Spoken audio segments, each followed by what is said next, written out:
being live streamed. Got it.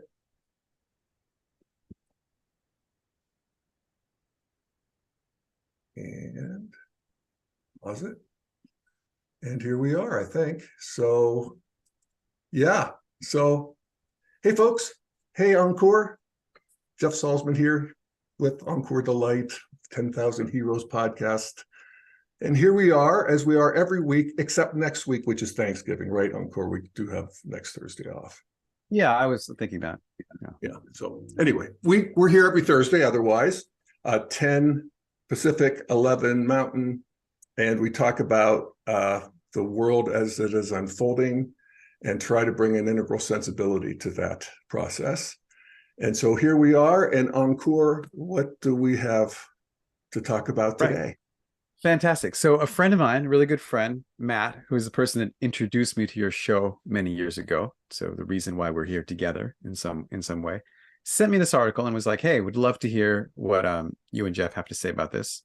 And it's from a pretty well-known Republican political strategist, got his start working with George H.W. Bush in the 80s.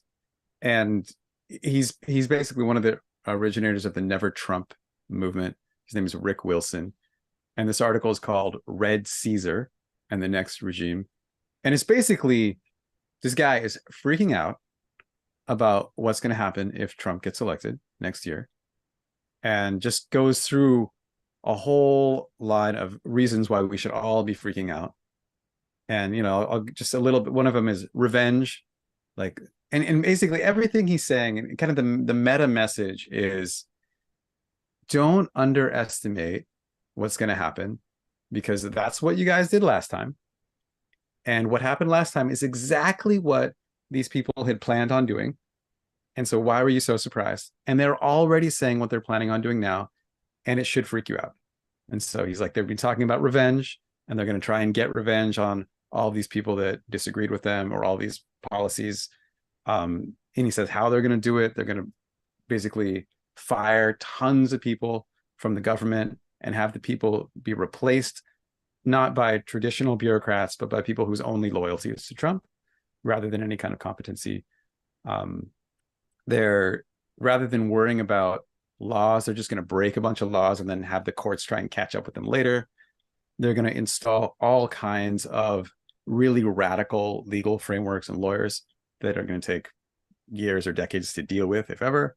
Mass deportations, you know, the immigration being the bête noire of the kind of Trump people, and then all these enemies of the state that they're going to deal with. You know, he goes on and on and on and on and on, and he's like, you know, it's really a passionate plea for, do not ignore this, do not underestimate it.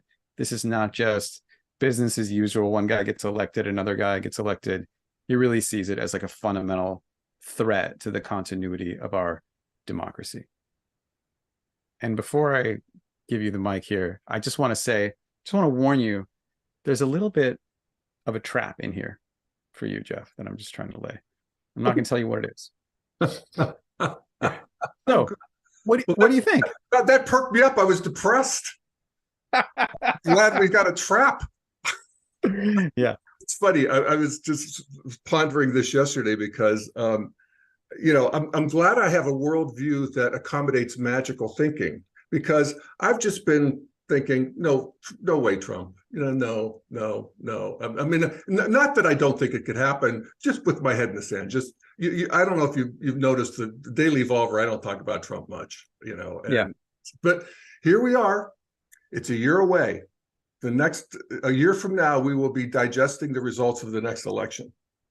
Right. And I'm not, you know, personally, I don't have a proclivity or an interest in talking about Trump. I feel like he's one of those Greek heroes where every time you say his name, he gets stronger. And I don't really want to be part of that. Me too. But what I really think is important, I'm glad Matt sent this to us, is that a lot of people are worried about this right now. And those people, I think, will benefit, especially when they're your regular listeners, of having your take on this. Yeah, no, and I think integral helps a lot with what's happening in Trump, and so yeah, let's go for it. So, boy, where do we start? Let me just lay out a couple sort of general integral principles that we can sort of help look at Trump through. We've done this before, but I'll lay it out again. It's a great reminder. It's kind of like people talking about kindness. You can just never get too much of it. Like let's have the principles. Yeah. Yeah. So the main principle is that we're living in a time when there are three major worldviews online, and we're talking about the US. There's a traditional worldview, the God and country people. There's the secular worldview, the modern worldview, keep the trains running on time, not religious, sort of globalist in terms of, trade and all that sort. And then postmodern, which is globalist in a cultural way, multicultural and progressive and all of that good stuff. So these are three different we talk about worldviews, they're actually world spaces. They're the space in which the world just is self-evidently presents itself to you. That in traditionalism, yes, there is a God. There is the America does mean this gratitude thing. But postmodern, America, there's more of a grievance story with America. So at any rate, so there's these three stages, and they're in contention. This is the culture war, okay? Now, there's a stage before traditional that's referred to as the warrior stage, the red stage, and this is the stage that we would call psychologically egocentric, okay? And then it becomes ethnocentric, nation-centric, world-centric. Okay, in terms of what one is able to see and where one comes from and what one is taking into account. So what Trump represents is he has a red heart. He has that warrior fighter. That's his orientation. And he is the standard bearer for traditionalists who are like, 28, 30% of the population who feel like they're losing the battle. The world's becoming ever more secular, the world's becoming ever more multicultural, and that he is the Godzilla they need to go up against this juggernaut of globalism and multiculturalism. Now, from an integral perspective, we want to integrate the best of all stages.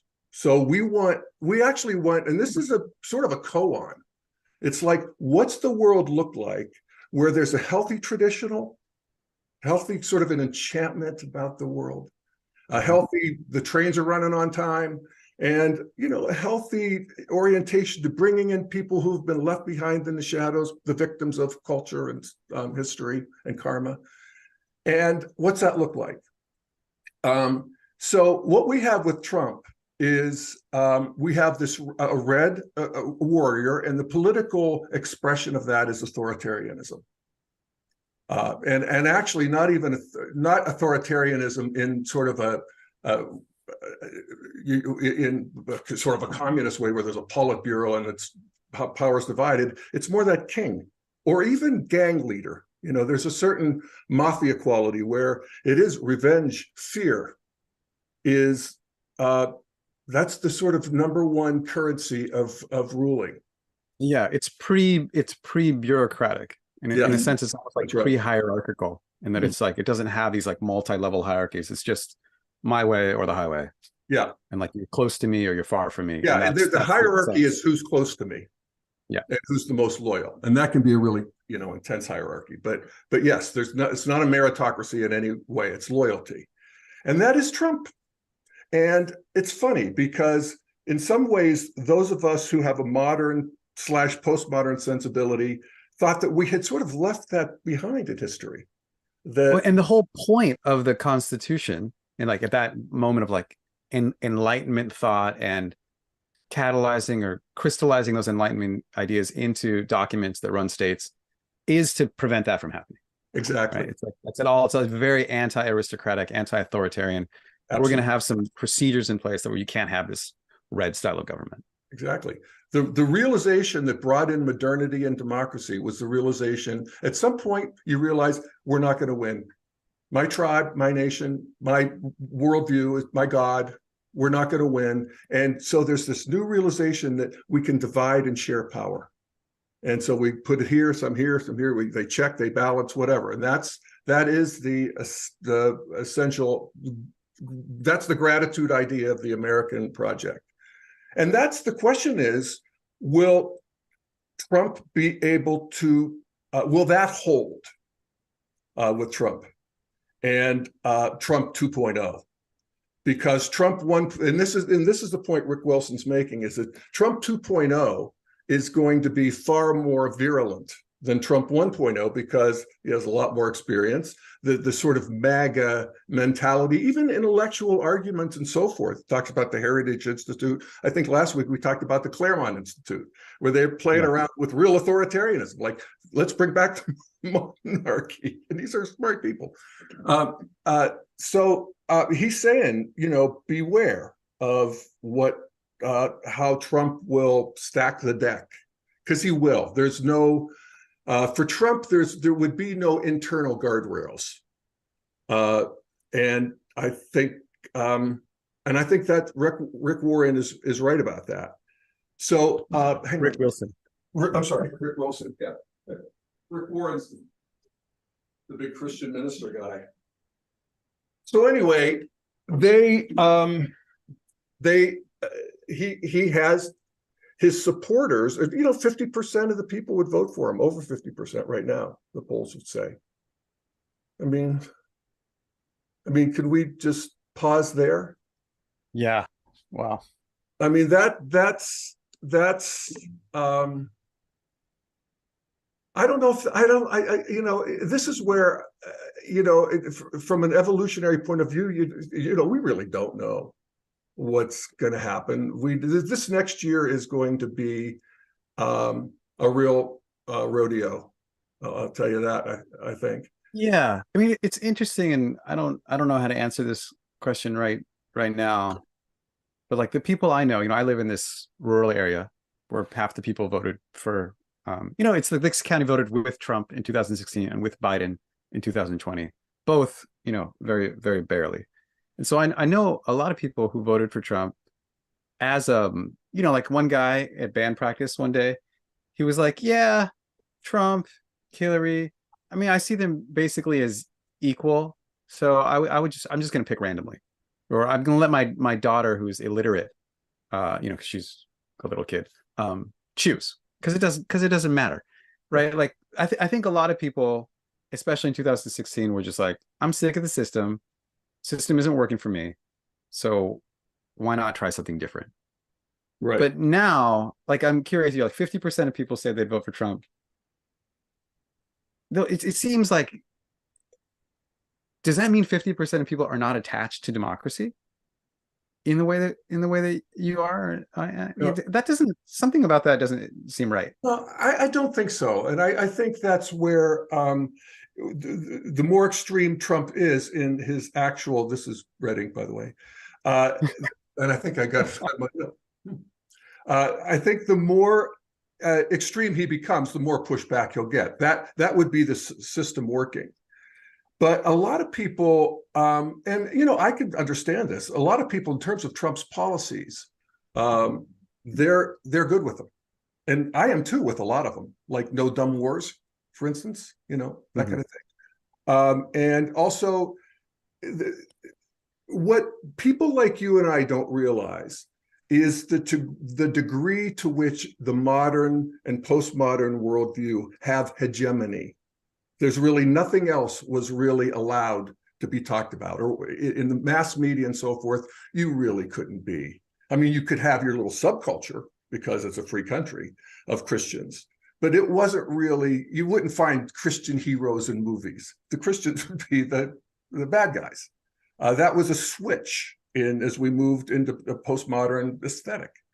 And so we underestimate to the degree that we've won the culture war, and even won the sort of bureaucratic war, the sort of the big blob of a system, the establishment that pits us together.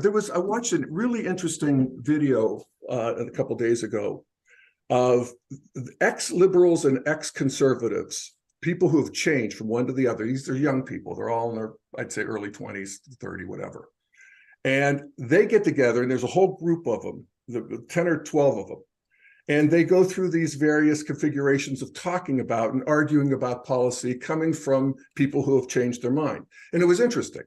And the one thing that they could all agree on, pretty much, there might have been one or two holdouts, but these were people at the extremes of, in all kinds of political ways, was that the system was pitting them against each other.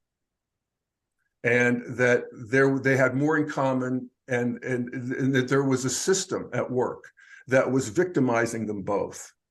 And that's sort of a natural, I think if we even think of the four turnings of the cultural evolution, there's a time at which the whole system becomes calcified and it's self-serving.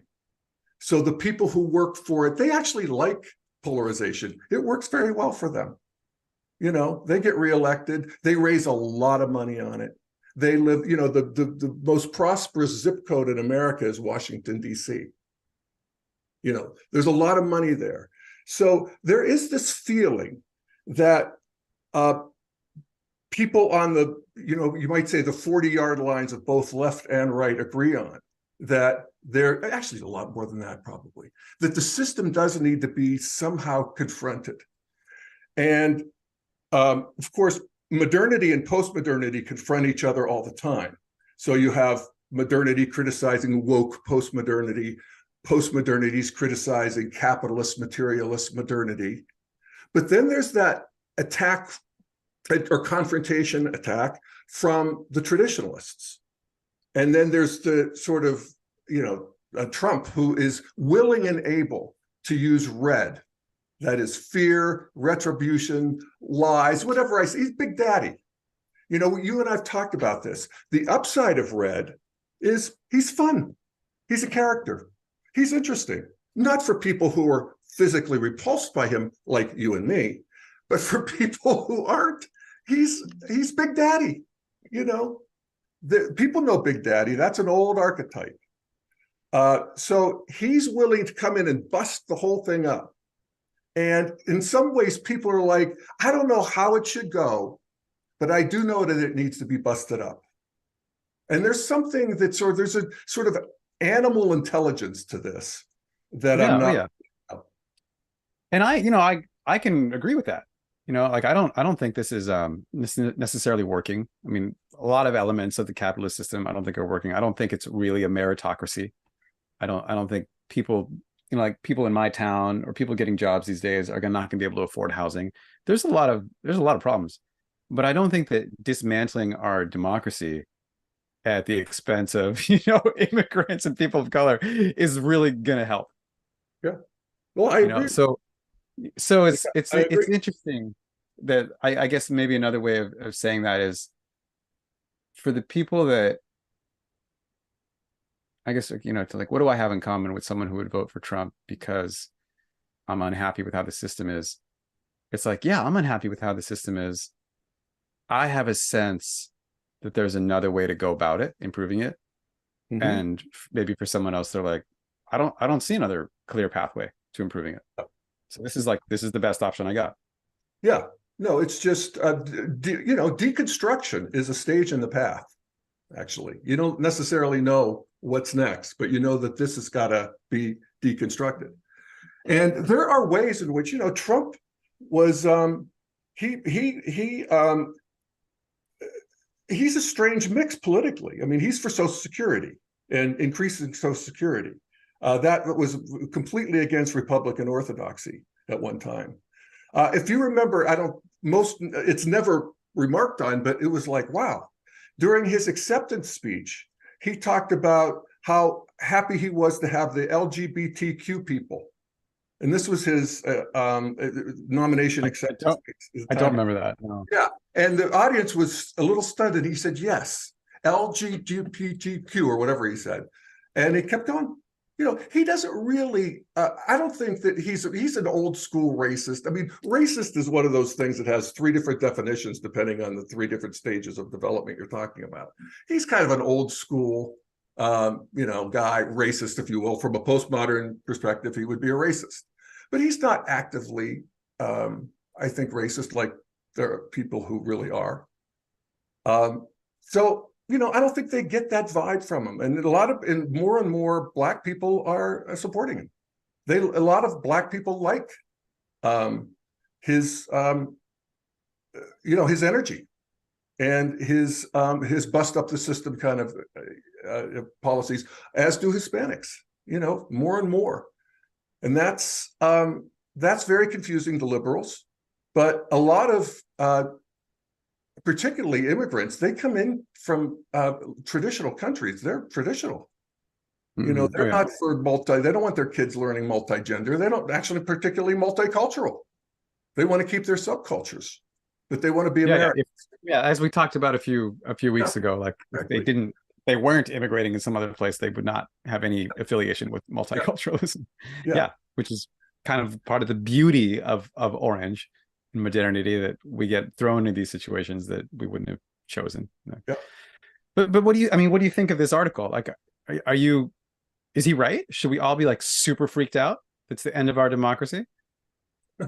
No, I'm going to bet on modern consciousness. Okay, the container in which Trump is he's the bull in the china shop, but the china shop itself is modernity.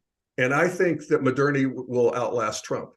I think he's poisonous in the sense of a chemotherapy is poisonous. And not that his policies are moving the country in the direction of the 50s or anything like that is what we need. But Trump has brought it we have to create a culture where there's an integration of postmodern, modern, and traditional, and actually the earlier stages as well.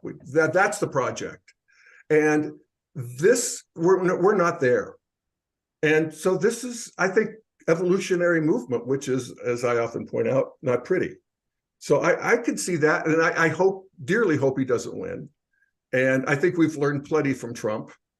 But I don't know. I can't rule it out, because human beings fight, and we have this is a big culture war may yet be brewing. I mean, it is, but it could get a lot worse. So do I think so? I'm betting on modernity. I think that one of the reasons I'm betting on modernity is because people like Rick Wilson will sound the alarm from this one position that he holds. But this is something different. You're saying Trump has something. Yeah, but Trump has something to contribute to the dialogue. He's already contributed to that. He's already widened the aperture of political discourse. He's made allow people to say things they weren't able to say otherwise. Yes. Great, thank you. But what Rick Wilson's saying is really much stronger than that. In my reading of it, he's saying if this guy gets elected, we're hosed. Like, it's going to take us back. I'm glad he's so sure of himself. I'm not so sure. Every cabinet position, every cabinet position has to be approved by the Senate. The military, Trump has he has a lot of power being the head of the executive, but it's not like, you can all of a sudden say the high school is going to be governed by the 8-year-olds. I mean, it just doesn't work. At some point, there's the modern consciousness has a deep allergy ultimately to Big Daddy. And I think that it will survive. I could be wrong, but I'm here to. Yeah, I mean, there's a distinction I want to make between modern consciousness and the U.S. government and the vehicle of state. So it's like, and I think this is what is important about this article is like, okay, I think we can agree modern consciousness is going to survive, but it's really going to be different. The outcome is going to be different in terms of our evolution as a country if this guy gets elected or not. And Rick is saying it's going to be a very big difference. And it's not like modern consciousness won't survive, but if whatever percentage of people vote for Trump, and it's going to have to be less than 50, right? Because of the way the electoral college works, it doesn't have to be. It certainly can be 50, right? So maybe it ends up being 40%. But if they're in the right states, it'd be 49 point something. Okay. It's, there's not that much give, but yeah. And he could very well win the popular vote. Right now, it looks like he would. Yeah. But the point is, it's not like everybody's consciousness would get set back, people that Right. didn't vote for him. It's just that the institutions would not curate and push us forward anymore. Well, I mean, I don't know. yeah, Push I us don't know. I forward. mean, it's like the argument around the Roe v. Wade. So all of a sudden, the right to abortion is no longer guaranteed by the federal government. It still is by many state governments. And then there's the really, like Louisiana and the really traditional center of gravity states want to set the clock back, as does Ohio. So Ohio has a big election, and it's decisively voted down. And abortion is put into the Constitution of the state of Ohio. And that's kind of what happens. It's like you move it one direction and then there's a backlash. And the good thing is that we get a country, and this may be, where the culture war leads us, where there are some pretty significant differences between how things are run in Louisiana versus California. And it was homogenized in a way before with the 50 states. Yeah. Now there's going to be a little more give. I think that's happening. I mean, the abortion thing is a perfect example. So that may be how things go, but I don't know. I mean, I don't think that we're going to have any substantive authoritarian rule in this country. That I think that where the president has a lot of power is internationally, and thank God Trump, if he does win, he's not he doesn't want to he actually understands other authoritarians. He doesn't really think democracy is necessarily better, and for certain countries at certain stages of development, it's not better. Actually, a good authoritarian would be a better solution. So I don't know that that's not actually a sort of a reasonable insight in terms of moving forward. Are we really going to have to go to war to defend Taiwan? I mean, I mean, that kind of thing, I'm not so sure I'm not with Trump. Mm-hmm. And I'm not sure about that. I mean, I actually think, and I think of Putin and Ukraine, and I'm in some ways I'm glad I'm not in charge. I don't know. Evolution is a dangerous game, and I wouldn't want to make some of these choices, but I get them. I get where both. I could argue both sides. I'll tell you that. Mm-hmm. Yeah. And how does are you going to vote next year? Yeah. Are you going to do anything beyond voting in terms of participating in this electoral process? Probably, I'll donate probably or something, but I usually do something like that. But I don't get on the phone or anything like that. I do my podcast. Yeah, totally. But yeah, I mean, I do think at some point, with all of the multiple perspectives that we can hold on all the arguments that we can make, we do have to ultimately make a binary choice. And it's either one guy or the other. And I'm not crazy about Biden either. I like him in many ways, but I think he's too old. Trump is too old too, but he's a cockroach. So they don't really age in the same way that the rest of us do. Yeah, no, I'm interested because my understanding, like this evolution is not separate from us. It is the aggregate of what's going on inside of us, like each of our spiritual consciousness, but also our like day-to-day actions. And so as as a evolutionary practitioner, what do you advocate, for people that are like, okay, I want to participate. I'm not a bystander here watching evolution happen. I'm participating in it. What do you recommend? Yeah, well, follow your heart. Do what arises in you to do, whether it's talk to your friends or argue on Twitter or get in the campaign scene or protest, all of that good stuff. I think that's what we can do. Be a good citizen. It's something to be a citizen of a country that is democratic and at this stage of development. You really are responsible for keeping it going. So don't just fall asleep at the job. And yet, on the other hand, I will say that one of the great luxuries of modern culture is that politics can be optional. In earlier cultures, it's not. Politics is just right up against your door and right in your neighborhood. Here, you can opt out if you want. And I have a couple friends who are just like, my one friend, she's 80, and she's like, I can't bear it.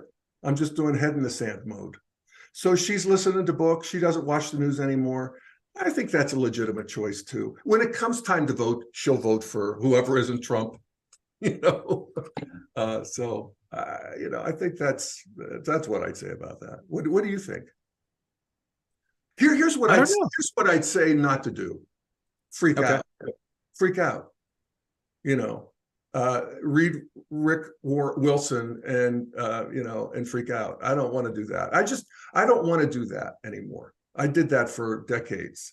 And at this point, we talked about this as sort of a cosmocentric view, looking from space at this planet and sort of trusting that we're going to muddle our way forward like we have.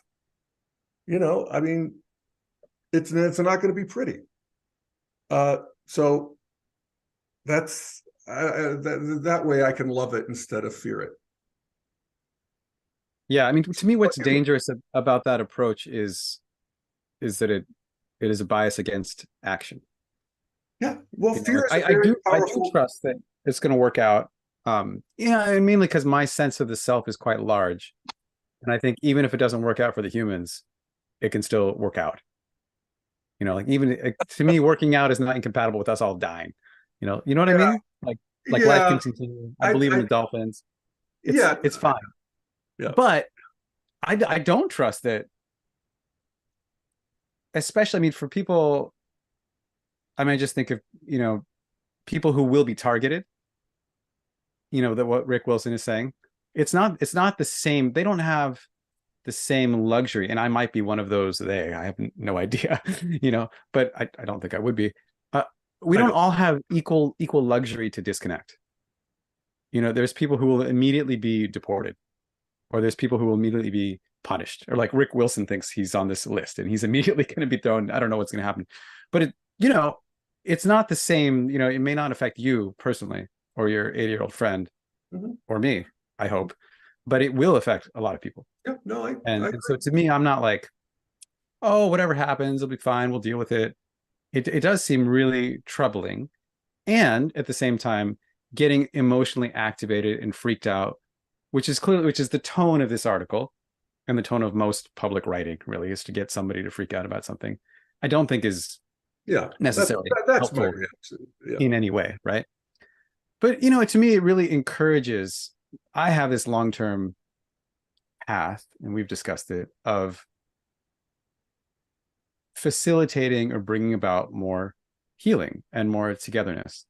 And to me, it really encourages me to do that even more, and double down on that and have conversations with people and try and understand. Here we are speculating about what people think that are not in this room. I could talk to them, and try and understand from a mediation, like a Ken Colloque perspective, what are the deep interests that would leave someone to accept the possibility that the person they're voting for is going to burn everything down, and what are other ways that we can satisfy those interests? Yeah. I think to me, it's like an invitation for deeper understanding and deeper mediation. Yeah. Right on. I wouldn't argue with that a bit.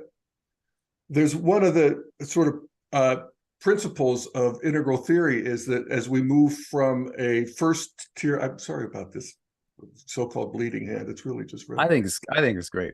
You're just a bleeding hand. You're just a bleeding hand integralist. I'm a bleeding hand integralist. Is that we move from first tier operating system is a fear operating system. This idea that something's wrong, we got to fix it. Oh my God.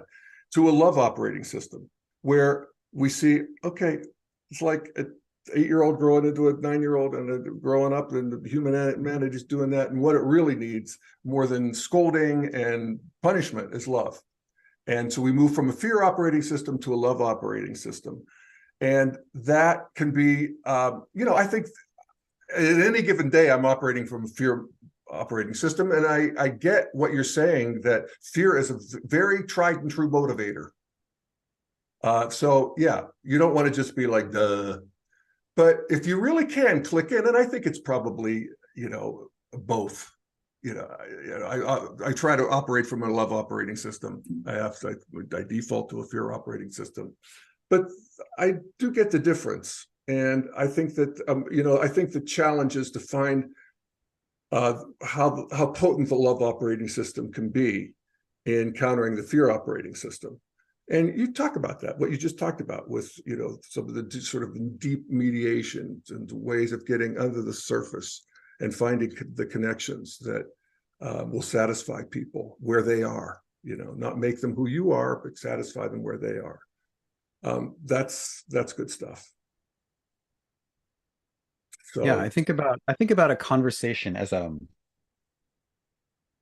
know if weapon is the right metaphor, but a conversation as the conversation I want to have is something that could inoculate someone against all the fear mongering. Like all of this, like the anti-immigrant thing is great. It creates this whole like boogeyman. These people are like anti everything about your way of life. They're going to take your daughter, this whole thing. And like what experience could a person have in an hour that would then inoculate them for the rest of their lives against that kind of fear mongering? I think that's the thing I want to create, or like this othering or throwing people under the bus that happens with every political ideology that like liberals will have towards Trump people, or whatever. Like what kind of experience could that person have so that they just weren't capable of just saying those people anymore? Now those are the kind of experiences I'm trying to create. Yeah. I think that's a big order. I think that, the challenge is actually because people who are ethnocentric, they're ethnocentric. They're not actually going to be, yes, they'll grow. Their kids will definitely grow. And their grandkids will be completely different. But we all have moments, or we have the possibility of having moments in our lives that pop us out to the next level. Like I wasn't born like this. Totally. Right? Like you had a moment at some point where you just exited. Yeah. Right? I can think of every moment I moved through, every stage of development, actually. I mean, so I sort of pinpoint it, I just let's talk about that next time. Okay. Yeah. I like that. Yeah, I like it too. But yeah, no, you and I come back to the same conversation. You've mentioned this, where it's how do we integrate people who don't see the world the way we do, and how do we live with them? And actually, we're doing pretty well in America, honestly. I mean, considering history, but there's definitely more to go, and it won't be pretty. I always say that. Anyway, Ankur, I do have to run, and I'm sorry. I apologize. How about the trap? We got 3 minutes. Did you spring the trap, or did I miss it? Well, here's the trap. The trap was that you would say, yeah, I mean, you kind of did it a little bit, but the trap is that you would say it's all going to be okay no matter what. Right. Yeah. And evolution will take care of it. And so you did go there a little bit, but mostly you did not. Yeah. Well, I'm not sure. What can I say? All right. Well, what the fuck with this Trump though, huh? Just after the last election, he was going to be in the rearview mirror, and nobody was going to be able to survive January 6th. Whereas people went and blew out the windows of the rotunda of the Capitol building and waved Trump flags out of it. And he's back? I mean, the power of the authentic con man. You Yeah, know, or I might say the power of the wound. Like, to me, the okay. only way I can explain this is a homie did not have a great experience growing up. He has some sort of deep wound, and he's doing all these things to try and to heal and to meet whatever that unmet need is, and he has not figured it out. And if he gets elected, it will not help him, personally. Like, I think it's more on the order of like a hug or EMDR or some there's something that he needs, but I don't think this election is really going to be of service to him. Well, at least we can take some comfort in that. No, I don't. I No, I want mean, his name to I be don't met. want, no, we want Trump to grow, but I mean, that's a big order. Yeah, no, but that's what's going to help all of us, right? Like, these Right. people, I think all these people, they're doing all this shit in the world. They have some need, Yeah. and because they can't get it, they're fucking with us. Yeah. Well, yeah. Well, we can pick this up again, not next week because it's Yeah. Thanksgiving in the US, but the following week. And I promise we'll continue to sort this all out for you, everybody. So, all Thanks, right, Jeff. Ankur, you have a great Thanksgiving, and we'll see you in a couple of weeks. And thank you so much. It's just such a great privilege and honor to talk to you. Oh, you're very welcome. I'm honored. I'm honored as well. Thank you.